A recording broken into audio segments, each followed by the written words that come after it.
In this video about the Mesle Alba, I talked about how Mesle as a brand has glowed up. They finally released a product that is competitive in today's highly competitive audiophile market. And in today's video, we have a similar glow up story with Dita and his Project M. Let's jump into it. Hey friends, Tim, welcome back to another video on Giz Audio, and today we have a review of the Dita Project M. Now, Dita is more known in the endgame sphere, if you will, people who have money, and that's because Dita is a boutique brand that normally don't make more affordable stuff. In fact, I think Project M is the most affordable one in their lineup right now. So you'd be absolutely forgiven if you guys don't know who Dita is, because I don't think most of you have tried their products before, and also their products haven't really made any big waves in the community, only in small pocket communities, and that's because their past IEMs are tuned just alright, if I put it very nicely. Until though, again, Project M is their one glow up story. The Project M just sounds better than anything they've ever released that I've tried. But there's quite a big caveat with this IEM, is that it is quite a niche IEM. It's not really something versatile that many people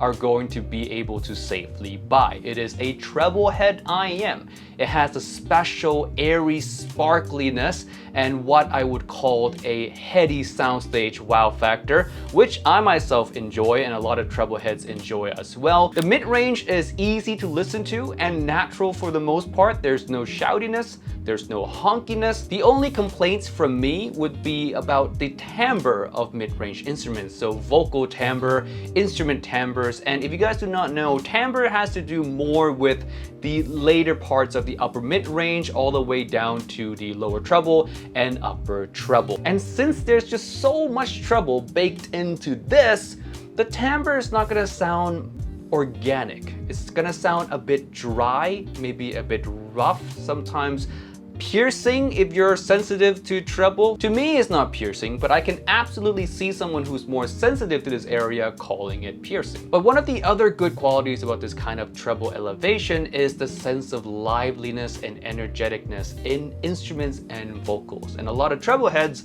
love this quality, including me. Just keep in mind though, if you're looking for the most natural sound, the Project M might not be for you.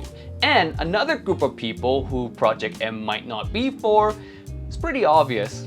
It's the bass heads. Yes, since there's so much energy in the upper ranges and the bass tuning on this is rather tamed, you're not gonna get a lot of bass volume, if you will. You hear the bass, of course, and the dynamics of it is pretty nice, though I would say it does come across as a somewhat dry bass, if you will. Not visceral, not enveloping, it's kind of just there. It is well controlled though, so it doesn't bleed into a lower mid-range to color any of the instruments and vocals in any way, which is nice, but it's definitely more of a secondary thing with this IEM. It's not really the star of the show, and the quality of it would leave a lot to be desired, especially if you call yourself a bass connoisseur. Next is technical performance. Let's bring up my scale right here, and I would say the Dita Project M lands right above the Blessing 3. It is quite impressive in the micro detail departments, treble extension, and of course it would be with this much treble in your face. But I think the treble is well done.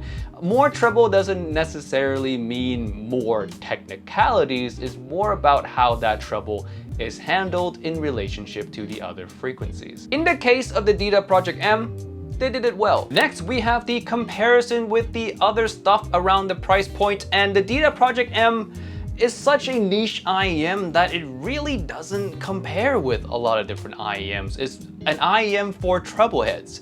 If you like treble, then give Project M a try. If you like something more neutral, there are other options, of course, like the Hype 4, the Pilgrim, the DUS, the Mega 5 EST, so on and so forth. But again, if you want more treble than the regular people out there, then look this way. Project M. If you want any specific comparison, leave a comment down below and I'll reply to every single comment that is within the first week of this video's upload. After that, I probably have a lot of other videos and a lot of other comments, so forgive me if I don't get to your comments on older videos. And now we get to the final verdict. I'm gonna give the Project M a solid Yellow thumb! Not because I don't like it, it's because it's just so niche. I can't really recommend this to people wholeheartedly as a safe buy, as a blind buy.